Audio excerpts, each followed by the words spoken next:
ನಮಸ್ಕಾರ ವೀಕ್ಷಕರೇ, ನಮ್ಮ ಚಳ್ಳಕೆರೆ ಟಿವಿಗೆ ಸ್ವಾಗತ. ಇಂದಿನ ಪ್ರಮುಖ ಸುದ್ದಿ. ವಿಧವೆತನವನ್ನ ತಪ್ಪಿಸಿ ದೀರ್ಘ ಸುಮಂಗಲಿತನಕ್ಕಾಗಿ ಮಹಿಳೆಯರು ಪ್ರಾಚೀನ ಕಾಲದಿಂದಲೂ ಮಂಗಳಗೌರಿ ಮತ್ತು ವರಮಹಾಲಕ್ಷ್ಮಿ ವ್ರತದ ಆಚರಣೆಯನ್ನ ಮಾಡ್ತಾ ಇದ್ರು ಎಂದು ಚಳ್ಳಕೆರೆಯ ತ್ಯಾಗರಾಜನಗರದ ಶ್ರೀ ಶಾರದಾದೇವಿ ಸತ್ಸಂಗ ಕೇಂದ್ರದ ಸದಸ್ಯೆ ಮತ್ತು ಕದಳಿ ವಚನ ಮಂಡಳಿಯ ಶ್ರೀಮತಿ ಗೀತಾ ಪ್ರಕಾಶ್ ಅಭಿಪ್ರಾಯಪಟ್ಟಿದ್ದಾರೆ.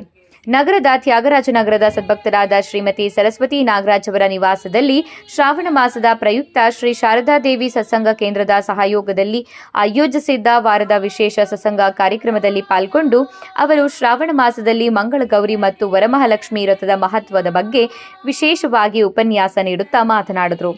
ವಿಶೇಷ ಸತ್ಸಂಗದ ಪ್ರಯುಕ್ತ ಸತ್ಸಂಗ ಕೇಂದ್ರದ ಸದ್ಭಕ್ತರಿಂದ ಸಾಮೂಹಿಕ ಶ್ರೀರಾಮ ರಕ್ಷಾ ಸ್ತೋತ್ರ ಪಠಣ, ಶ್ರೀರಾಮಕೃಷ್ಣರ ನಾಮಸ್ಮರಣೆ, ಸುನೀತಾ ಗೋಪಾಲಕೃಷ್ಣ, ಮಾಕಂಸ್ ಲಕ್ಷ್ಮೀ ಬಾಲಾಜಿ, ಗೀತಾ ನಾಗರಾಜ್, ತಿಪ್ಪಮ್ಮ ಉಮಾಶಂಕರ್, ಯತೀಶ್ ಎಂ ಸಿದ್ದಾಪುರ ಅವರಿಂದ ವಿಶೇಷ ಭಜನೆ ನಡೆದರೆ ಆರತಿ ಮತ್ತು ಅನ್ನಪ್ರಸಾದ ವಿನಿಯೋಗ ನಡೆಯಿತು. ಕಾರ್ಯಕ್ರಮದಲ್ಲಿ ಸರಸ್ವತಿ ನಾಗರಾಜ್, ಗೀತಾ ಷಣ್ಮುಖಪ್ಪ, ವೈಷ್ಣವಿ ರಾಜ್, ಸೃಜನ್ ರಾಜ್, ಚಿತ್ತಮ್ಮ, ಲಕ್ಷ್ಮೀ ದೇವಮ್ಮ, ಜಯಲಕ್ಷ್ಮಿ, ರವಿ, ಕೌಸಲ್ಯ, ತಳುಕಿನ ತೊಯಜಾಕ್ಷಿ, ಪ್ರೇಮ, ನಾಗರತ್ನಮ್ಮ, ದ್ರಾಕ್ಷಾಯಿಣಿ ಉಪಸ್ಥಿತರಿದ್ದರು. ನಮ್ಮ ಸನಾತನ ಸಂಸ್ಕೃತಿಯಿಂದ ಬಂದಿರೋಂಥದ್ದು ಇದನ್ನ ನಾವು ಈಗಲೇ ಮಾಡ್ತಿಲ್ಲ.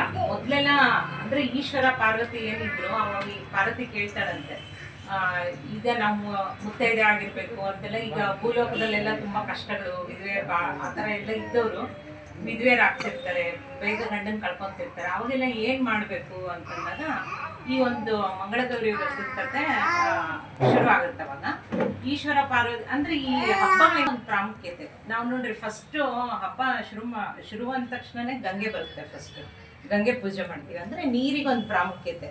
ಅಂದ್ರೆ ನಮ್ಮ ಹಿಂದೂ ಧರ್ಮದಲ್ಲಿ ಹೆಂಗೆ ಅಂತಂದ್ರೆ ಪ್ರತಿಯೊಂದಕ್ಕೂ ಪ್ರಾಮುಖ್ಯತೆ ಕೊಡ್ತೀವಿ ನಾವು. ಅಲ್ಲಿ ಗಂಗೆ ಪೂಜೆ ಮಾಡ್ತೀವಿ. ಮತ್ತೆ ಈ ಶ್ರಾವಣ ಮಾಸದಲ್ಲೆಲ್ಲ ಹೆಚ್ಚಾಗಿ ಗಣಪತಿ ಪೂಜೆ ಅಂದ ತಕ್ಷಣ ಸಗಣಿನ ತಗೊಂಡ್ ಬಂದು ಗರ್ಕೆ ಹುಲ್ಲಿಟ್ಟು ಅದನ್ನ ಗಣಪತಿ ಅಂತ ಪೂಜೆ ಮಾಡ್ತೀವಿ. ಅಂದ್ರೆ ಅಲ್ಲಿ ಸಗಣಿಗೆ ಎಷ್ಟು ವ್ಯಾಲ್ಯೂ ಕೊಡ್ತೀವಿ. ಆಮೇಲೆ ಗರ್ಕೆಗೆ ಗರ್ಕೆನ ಸಿಗಿಸ್ಬಿಟ್ಟು ನಾವು ಗಣಪತಿ ಅಂತ ಪೂಜೆ ಮಾಡ್ತೀವಿ.